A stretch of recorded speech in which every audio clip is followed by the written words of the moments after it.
gabar qaawan oo jirkeedii banaysay oo waxa weeyaan markaasi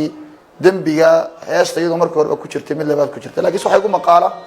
inay gabadhaasi ahayn ba gabadh dadkeena marka ay tahay gabadh Ethiopian ama Xabasheeda ay tahay fanko waa toosiye hanuuniye iyo haga dhinaca wanaagsana saacadihii la soo dhaafay waxa baraha bulshada aad loogu hadalhayay heesta saameynta badan yeelatay ay qaadeen fanaanka Cabdiraxmaan Oday oo kamid ah kooxda xidigaha geeska iyo fanaanada Hiruut oo ah fanaanad Ethiopian oo ku heesta afka Soomaaliga inkastoo warar xoogan ay sheegayaan inaanay gabadhani haysan diinta Islaamka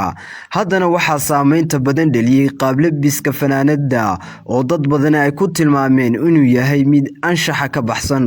haddaba Sheekh Cabdiraxmaan Dheere oo kamid ah culimada waaweyn ee Soomaaliland oo caan ku ah inuu hadba ka hadlo waaqica marka taagan oo telefishinka Ariel si gaar ah ugu warramay magaalada Hargeysa ayaa arintaasi si adag uga hadlay waxaanu xukuumadda iyo shacabka ugu baaqay in laga hortago wixii ka hor imanaya dhaqankeena suuban iyo waliba sidoo kale diinta Islaamka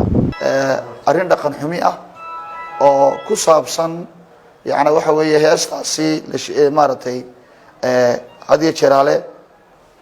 baraha bulshada la soo dhigay maalmahan dambe oo dhan sideedaba heesuhu waa waxyaalaha sharcigeenu xarimay markooda hore ayaanay shay banaan aanay ahayn oo Ilaahay subhanahu wa ta'ala waa inoo diiday wa min an-naasi man yashtari lahu wa min an-naasi man yashtari lahu al-hadith li yudilla an sabilillah dadka waxa kamid mid iibsanaya marka hadalka kiisa dheelka علماء يكون فسرين قناعة نبينا نوح عليه الصلاة والسلام وحاول نشجع آخر الزمان كان يصبح حضران قوم يستحلون الحر والحرير والمعازف قوم زيندا يا حريرتا يميزي كذا يهساب النسان دانا مركب كذا هراء يسويه شيء حرام أيوة مركب الدم بيئة أيا أرنتن دم بيئة عصب ما أنت سكر لنا أي كتر ستين لكن حماك عليه وحمرك وباقيا سجى غير كذا إن الله كبقان سبحانه وتعالى inaanay adduunyada ku dhamaysan umrigooda fiican iyo dhalinyarnimadooda Ilaahay uu siiyay inaanay ku dhamaysan caada Ilaahay adduunka inaanu ka tagin isagoo Ilaahay u cadeeysan yahay waxa shaki ku jirin inuu maalmaha kamid adduunka ka tagayo sidoo maalmaha kamid uu yimid dad badan oo wanaagsan oo ka tagay baa jira markay arkeen dhibteeda Ilaahay subhanahu wa ta'ala uu khayrka waafajiyay marka waxaan Ilaahay uga bariyaa Ilaahay inuu khayrka waafajiyo iyagana waxaan u nasteexaynaya inay arintaas ka dayaan arintaas waa arin dhaqan xumi ah waxa weeyaan gabadha jirkeedii soo bandhigtay in xishoonayn in dad badan ku daydaan baa laga yaabaa fasaad badan dalkeena u soo jiido ayaa laga yaabaa oo dhalinyaro badan ay ku lumaan ama ay ku halaabaan marka Ilaahay waxaan uga bareeyay iyadana khayrka waafajiyo hanuuniyo xaq tuso waxaan ugu nasteexaynaya waxa inaanay mar dambe u noqon arinta noocaasina in bulshada laga joojiyo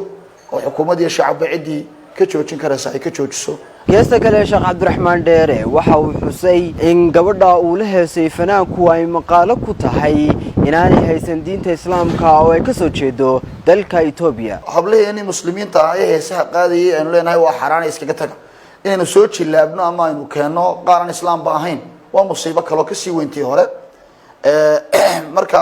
shariicada aynu haysanay wanaagsan lama haysato dhaqanka fiican aan ku baaqanana in lama aaminsana marka waa arin ku ah foolxumo sharcigeeni dalkeeni iyo dadnimadeeniba marka waxaan ugu baaqayaa dadka aad ka dhawaajisay maamulkooda iyo waxa weeyaan dadka hormoodka u aba in Ilaahay subhanahu wa ta'ala ka baqaan bulshadooda inaanay u horseedin dhaqan xumi bulshadooda inaanay u horseedin fasaad akhlaaqeed in ay bulshada ku soo biiriyaan wanaag iyo horumar mooyaane inaanay bulshada ku soo biirin dibudhac iyo fasaad akhlaaqeed hawlaha noocaas inaanay dib ugu noqonin geesta kale Sheekh Cabdiraxmaan Dheere waxa uu fariin u diray wasaaradda diinta iyo awqaafta ee Soomaaliland waxaanu ugu baaqay in arintaasi wax laga qabto waxa laga yaabaa wax badan inaanay arag baama ay ka qarsoon yihiin baa laga yaabaa ma islihi dhaqan xumo ay aragtay wasaaraddu ayay ka gaabinaysaa ismalihi waan xasuusinaynaa waxaan leenahay si gaar ah waynu ugu sheegnaa wixii kolba aynu aragno in wasiirka de loo tagay wasaaraddiisu way balaaran tahay agaasimaysa iyo cidda shaqada kale in loo tago idinku laftiina wariyahan wixii dhaqan xumo aad aragtaan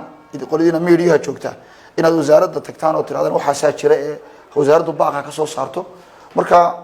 ayaa fiican anuna taas u maani marka leeyahay oo wixii wadankeena dhaqan xumi iyo islaamkeena iyo diinteena ku ah